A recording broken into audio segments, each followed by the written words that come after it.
Pour ce numéro de Tour de Piste, nous avons atterri dans le Maine-et-Loire, sur l'aéroport d'Angers, capitale de l'Anjou.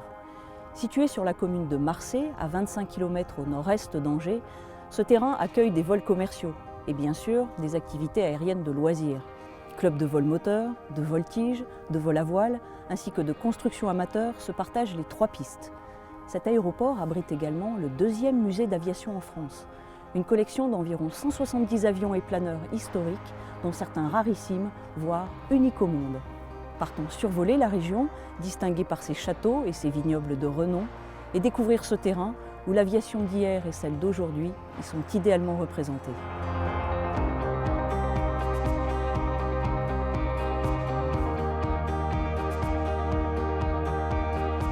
Jean-Louis, vous êtes le président de l'Aéroclub de l'Ouest, un nom historique puisqu'il ne s'agit plus d'un aéroclub en tant que tel. Non, tout à fait. C'est l'Aéroclub de l'Ouest, c'est la fédération des clubs de la plateforme angevine qui a été créée en 1982. Enfin, l'aéroclub date de 1908, mais les clubs ont pris leur autonomie en 1982. Donc ça comporte 5 clubs, le vol moteur, l'aéroclub d'Angers-Marcé, Où nous sommes. Le vol à voile qui est derrière nous, la voltige qui est à côté, les constructeurs amateurs et le musée qui a intégré l'Aéroclub de l'Ouest il y a quelques années. Voilà, c'est donc une fédération qui regroupe tous ces clubs. India Foxtrot November, you may switch off transponder and radio sets, except this one, descend 1000 feet, connect 1026 to be leveled by November 1. Report approaching November 1. I request for a straight-in L'Aéroclub d'Angers-Marcé a 5 avions, 2 avions écoles, 2 Katana et 3 avions de voyage, et un ULM également depuis quelques années.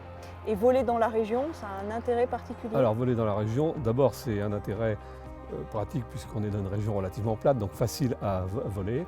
On est à 45 minutes de la mer, donc voilà, ça nous fait des sorties au bord de la mer pour la journée avec juste le maillot de bain. Et le survol, ici, des environs, Facile. qu'on découvre? Facile. Ici, on a la Loire, donc un point de repère assez propice pour le voyage. Et les survols de tous les Et châteaux, tous les châteaux j'imagine. qu'on peut trouver, on peut faire des vols avec une dizaine de châteaux facilement.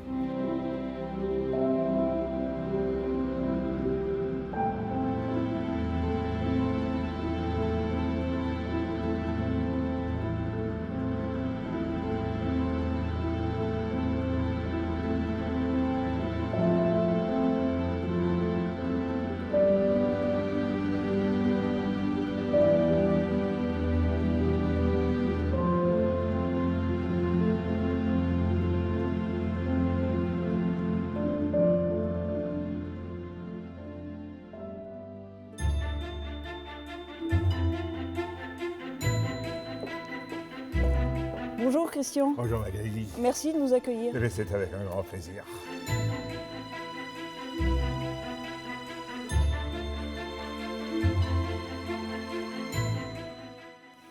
Vous connaissez parfaitement ces lieux puisque vous êtes à l'origine de ce magnifique musée.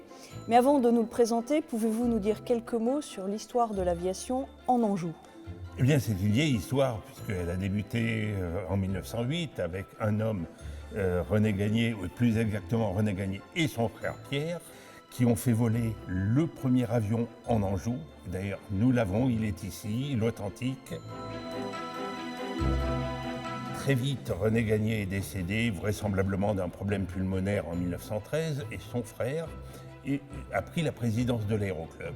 L'Aéroclub de l'Ouest? L'Aéroclub de l'Ouest, qui a été un des très grands aéroclubs français sous sa présidence, avec un certain nombre de grands rallyes. Il ne faut pas oublier que Pierre avait été militaire, donc il y a eu des rallyes civils et militaires dans les années 20-25.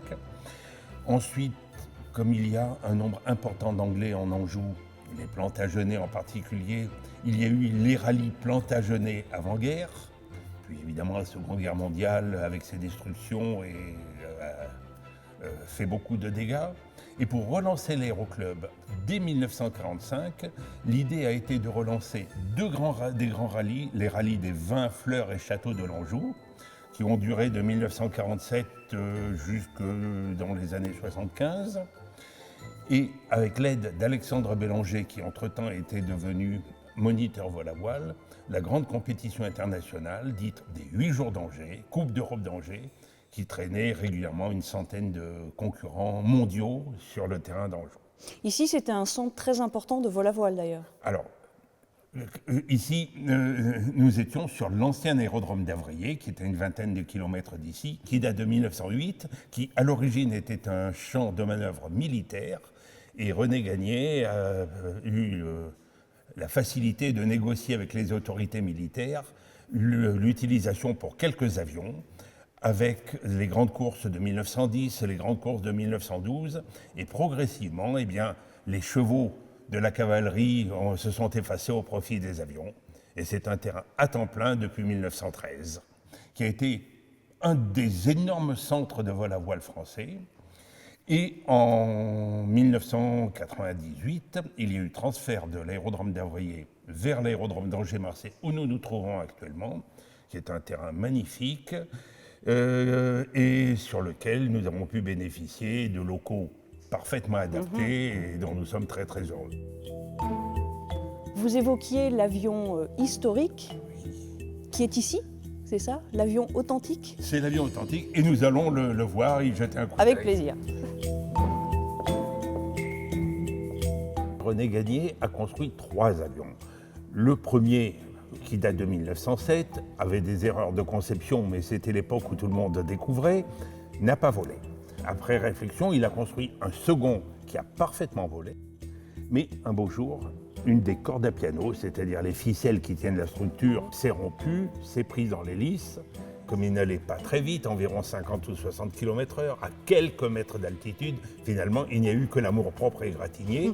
Et avec cela, il a reconstruit le troisième, qui est celui-ci, qui lui a parfaitement volé. Mais quand on parle de voler, à cette époque, c'est quelques centaines de mètres en ligne droite, à quelques mètres d'altitude, il faut en être conscient. Ici, vous avez d'autres appareils qui ont marqué l'histoire de l'aviation De dans la l'aviation région. en Anjou, ou des fois de l'aviation en général. Je vous propose, nous allons en voir quelques-uns.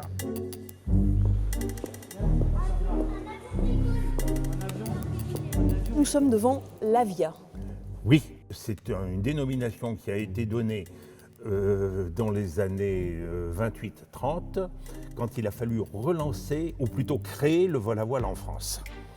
Et il y a une société, une association plus exactement, qui s'est créée, qui s'appelait l'Avia. C'était une machine destinée à faire de l'école de pilotage, puisque à l'époque, on apprenait à piloter sur des monoplaces. Il n'existait plus aucun exemplaire de ce type de machine au monde, mais nous avions l'Elias de Plan, et des bénévoles ont eu envie de le reconstruire. Il y a eu 10 ans de travail.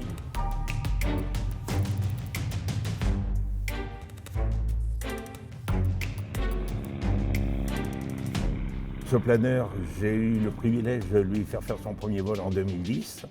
C'est un grand moment. Parce que monter dans un avion ou un planeur, je fais ça depuis longtemps, mais monter dans 10 000 heures du travail des bénévoles, c'est beaucoup plus difficile humainement à gérer. Cet appareil est toujours en état de vol. C'est votre objectif, c'est un musée volant. Majoritairement, les appareils sont en état de vol.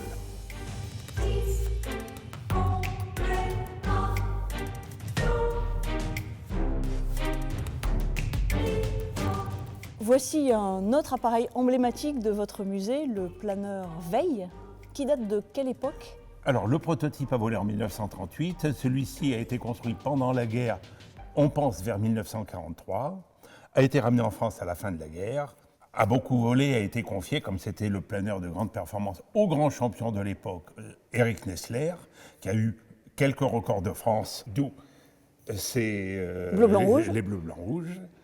Puis a été affecté à l'Aéroclub de l'Ouest à Angers, où il a beaucoup volé, j'ai beaucoup volé dessus. Nous l'avons arrêté parce que les collages d'époque commençaient à nous paraître moins sûrs. Un peu douteux. Voilà. Et nous avons pensé que c'était bon de le préserver. Il doit en rester 4 connus au monde. C'est le premier aéronef classé monument historique en France.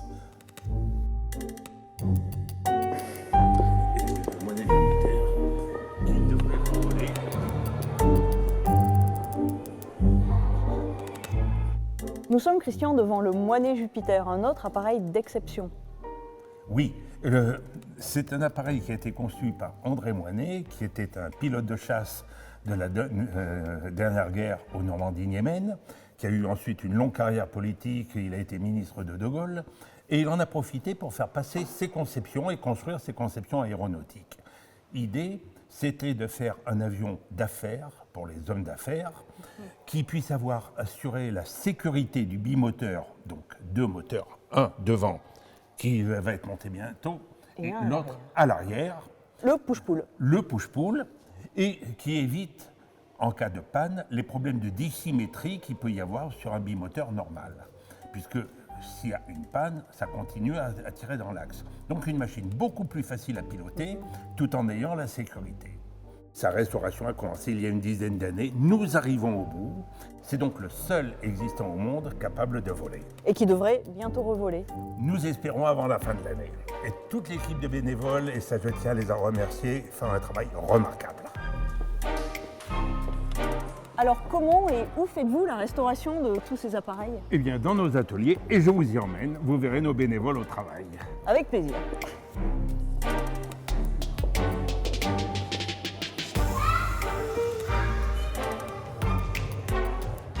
Maurice, vous êtes le responsable des ateliers restauration de ce musée. Et là, vous avez entrepris un gros chantier, Oui. la restauration donc d'un Cessna Bobcat.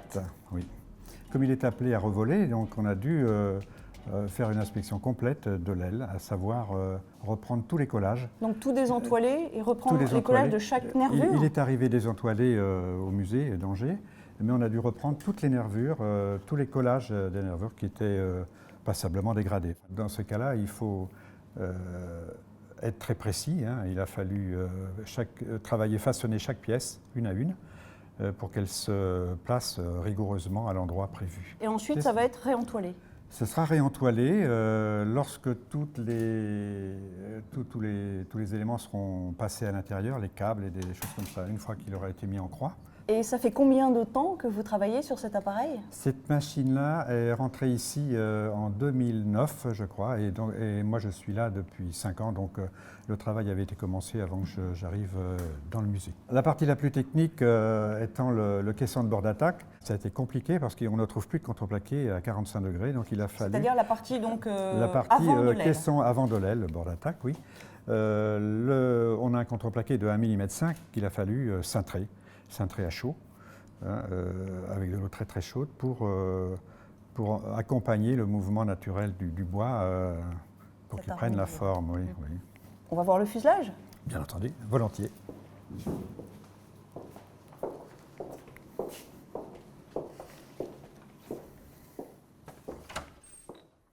Alors où en êtes-vous là de tout ce travail? Alors, on l'a récupéré à l'état de tubulure simplement, et on a, dans un premier temps, on a refait le toit qui était passablement dégradé à la partie arrière au niveau du caisson. On a un très gros travail de formage de contreplaqué à réaliser. Parce qu'on va que tout devoir... l'appareil en fait est recouvert comme ça? Toute la partie avant seulement. Hein. Toute la partie arrière, bien sûr, est entoilée. Vous voyez, vous avez des petites lisses là qui nous donnent la forme du fuselage. Et qui seront entoilés là aussi, comme les tout autres. sera entoilé, la partie contreplaquée sera marouflée. Et c'est un appareil de quelle époque? C'est un appareil qui a été construit en 1943, décembre 1943, aux États-Unis. Et qui était utilisé pour le transport? Au départ, il était utilisé pour le transport passager. Hein. C'est un avion qui avait 6 places, le pilote compris. On l'a récupéré à Nîmes, chez un collectionneur qui avait décidé de le restaurer, mais devant la somme de travail, il s'est rendu compte qu'il a préféré nous le confier. Oui. On aura la seule machine volante, dans une dizaine d'années peut-être, j'espère. Ce sera la seule machine volante en Europe.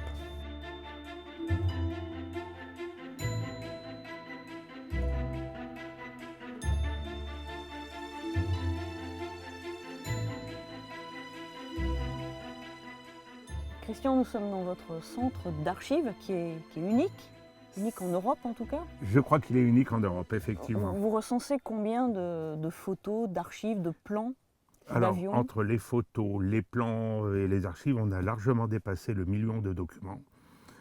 Les photos, environ 200 000, dont plus de la moitié numérisées et indexées. Des liasses de plans par plusieurs centaines. Et quelques pépites, par exemple, dans le cadre de la presse aéronautique, je vous ai montré tout à l'heure l'aéronaute, dont le numéro 1, nous avons la série complète, dont le numéro 1 est sorti en 1867. Donc même avant le premier vol Bien avant le premier vol. d'un avion. Oui, et le rédacteur en chef de l'aéronaute était un ami de Jules Verne, et on retrouve les dessins de Robur le Conquérant, pris à partir de ces textes. Et je crois que vous avez d'autres pépites de Nous ce avons genre. quelques autres pépites, je pense en particulier au télégramme que Garros a envoyé à ses sponsors en se posant à Bizerte. Donc après sa traversée de la Après sa Méditerranée. traversée de la Méditerranée en 1913. Et cela vient d'un fonds qui nous ont été offerts par les demoiselles Saunier, filles de l'entreprise Morane-Saulnier, et qui ont souhaité les offrir à notre musée.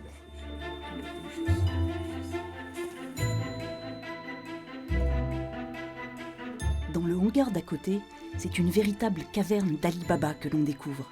Ici, près d'une centaine d'appareils sommeillent en attente des bons soins de l'équipe de bénévoles. Ces machines seront restaurées au fur et à mesure, avec toujours autant d'attention et de passion, et retrouveront d'ici quelques années leur visage d'antan. Un grand merci Christian pour la découverte de cet espace Air Passion où vous savez si bien préserver les appareils d'aviation légère, d'aviation de loisirs. Et à très bientôt. Et toute l'équipe de bénévoles de notre musée était très heureuse de vous accueillir. Merci, à bientôt.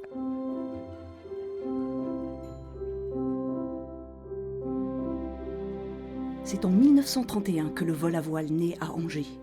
Avec l'aide d'un Sando, le premier planeur de l'Aéroclub de l'Ouest décollait du terrain d'Avrier. À partir de 1945, la discipline prend son envol. Puis les 8 jours d'Angers sont initiés. Une compétition qui réunira chaque année et pendant plus de 10 ans les meilleurs concurrents européens. En 1998, l'association sportive de vol à voile s'installe sur l'aéroport. Aujourd'hui, le club compte une centaine de membres et 13 planeurs propulsés dans les airs par un treuil. Avec une aérologie favorable et un nombre restreint de zones aériennes, la région d'Angers est particulièrement propice au vol à voile et à la réalisation de magnifiques vols. Sur l'aéroport d'Angers, on rencontre également une catégorie plutôt originale de passionnés acharnés. On les appelle les constructeurs amateurs. Leur rêve, leur défi, construire leur propre avion dans lequel ils voleront ensuite. Cette ambition a un prix, des années et des années de travail rigoureux. Michael, vous êtes membre du club des constructeurs amateurs ici sur l'aéroport d'Angers, c'est-à-dire que vous-même, vous avez construit votre avion pour voler? Oui, bonjour Magali, donc je fais partie de la section construction amateur de Marseille. Nous sommes environ une quinzaine de cotisants avec différentes équipes. Donc je suis moi-même en cours de construction d'un avion, donc un avion de voltige. Le Biloui de M. Peña, qui est en cours de finition, encore beaucoup de montage à faire, c'est un travail de longue haleine, mais toujours passionnant et avec un objectif de voler sur sa propre machine. C'est-à-dire que vous pensez passer combien de temps pour la construction de cet avion? Alors j'y ai passé environ déjà une dizaine d'années. Je pense que pour l'emmener à terme, il me reste encore à peu près entre une année et demie pour arriver jusqu'au premier vol. Et alors derrière nous, des jeunes font également partie de votre club? Alors effectivement, je vous parlais qu'on avait un certain nombre d'équipes. Donc là, vous voyez en train de travailler l'équipe d'Icar Aviation. C'est un regroupement d'élèves de l'école Arts et Métiers d'Angers. Donc c'est une équipe qui tourne tous les 2 ans avec l'arrivée des nouveaux élèves. Ils se sont attaqués à ce chantier il y a environ maintenant 5 à 6 ans, un Jodel D185 sur lequel ils ont déjà beaucoup travaillé. On les voit régulièrement dans l'association, donc ça permet d'échanger et de donner nos expériences de chacun. Et également, je pense qu'il leur reste une petite année de travail afin de réaliser leurs rêves, qu'ils puissent faire leur premier vol. C'est-à-dire que certains élèves de l'école qui ont eux-mêmes travaillé sur cet avion pourront voler? Exactement. Donc aujourd'hui, l'équipe qui est en place sera probablement l'équipe qui réalisera le premier vol. Mais je suppose que le jour où ils mettront la machine en vol, ils rappelleront tous les anciens élèves qui ont pu travailler sur cette machine-là, de façon à les faire profiter. Et l'objectif est après de former les jeunes et pouvoir voler avec un coût horaire intéressant puisque c'est la machine qu'ils auront construite eux-mêmes. Et donc les autres membres, les plus anciens des constructeurs amateurs, les aident dans ce travail? Alors on les aide surtout au niveau des conseils, c'est-à-dire qu'on a chacun nos spécialités, il y en a qui sont plus spécialisés dans la mécanique, d'autres plus dans la peinture, l'entoilage, donc chacun essaye de leur donner des conseils et de leur montrer les gestes de base. Après ça reste quand même eux qui construisent la machine, c'est leur propriété. Depuis plus de 30 ans, le CPVA, Centre de perfectionnement et de voltige aérienne, œuvre au maintien en vol du biplan de voltige des années 30, le STAMP. Et ses instructeurs s'emploient à transmettre un savoir-faire bien particulier. Ce club, unique en son genre, permet de découvrir le vol aux commandes de ce superbe appareil et conduit les plus persévérants au premier cycle de voltige. Jean-Luc, bonjour. Bonjour Magali. Vous êtes président du club de voltige sur l'aéroport d'Angers. Un club qui a une histoire, qui a été créé par un grand monsieur de la voltige, au départ sur l'aérodrome d'Avrier. Absolument. Bienvenue au CPVA, si vous permettez. Merci. Magali, on est ravis de vous recevoir. Effectivement, Jean Bénard a créé donc cette section de voltige en 1966, 50 ans. C'est quand même fabuleux. On doit tout à ce monsieur qui a été un passionné et qui a formé toute une génération de pilotes sur Stamp. Donc on était formés, parce que je suis un de ses élèves, donc au premier cycle sur Stamp, machine exigeante.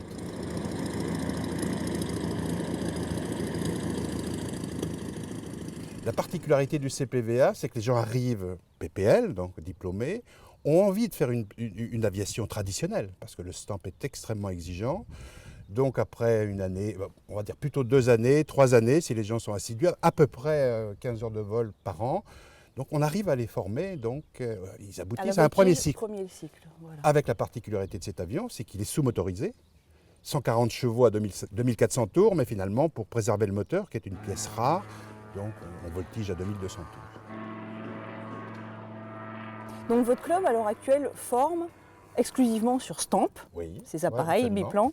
Habituellement la tête à l'air, celui-là a une particularité, il a une verrière, ce qui est bien aujourd'hui, il fait un peu frais. C'est vrai, en plein hiver. Donc ce qu'on appelle un Stamp à verrière, donc on vole avec l'hiver. Il y a peu d'exemplaires au monde, donc celui-là on le sort l'hiver. Par contre le vol en Stamp est fabuleux l'été, la tête à l'air, ce qu'on appelle en torpedo. Il y a d'autres clubs comme le vôtre qui forment sur ce type de machine? Sans être prétentieux, je pense aujourd'hui qu'on est la seule école au monde à former des pilotes premier cycle sur Stamp. Quel plaisir on trouve aujourd'hui à voler encore sur ce type de machine qui demande donc déjà beaucoup de travail et cette rigueur très spécifique. Plaisir fabuleux parce que c'est un avion qui a une très grande homogénéité aux commandes. Ensuite, voler la tête à l'air, donc ça c'est quand même aussi fabuleux l'été, bien sûr. Vieille machine parce que plaisir du vol effectivement, mais également on l'entretient, on fait la mécanique, on fait les GV, on gère l'ensemble du club. Donc c'est toute une atmosphère, c'est On pas est seulement d'accord, le vol. c'est vraiment, il y a une trentaine de personnes passionnées pour voler, pour restaurer, pour entretenir, et puis surtout, et ça je crois que c'est notre lien, ce que j'appelle le lien social du club, de conserver ce patrimoine du mieux qu'on peut, parce que c'est quand même l'histoire. Il ne faut pas oublier que cet avion a formé plein de pilotes, militaires et civils, après la guerre. Toute cette dynamique collective permet de continuer à voler en Stamp, qui est vraiment une machine fabuleuse. Alors c'est vrai, c'est l'hiver, vous allez voler Magali avec donc un Stamp à verrière, mais l'été, on est en torpedo, donc la tête dehors. Quand il fait beau, c'est vraiment du vol magnifique. Et ce que je vous propose, c'est qu'on y aille maintenant ensemble. Alors c'est Jean-Claude Boré qui va vous piloter, parce que c'est le chef pilote. Donc je vous invite à venir faire un tour ensemble chez nous. On y va? C'est parti. Eh ben, c'est Merci. parti.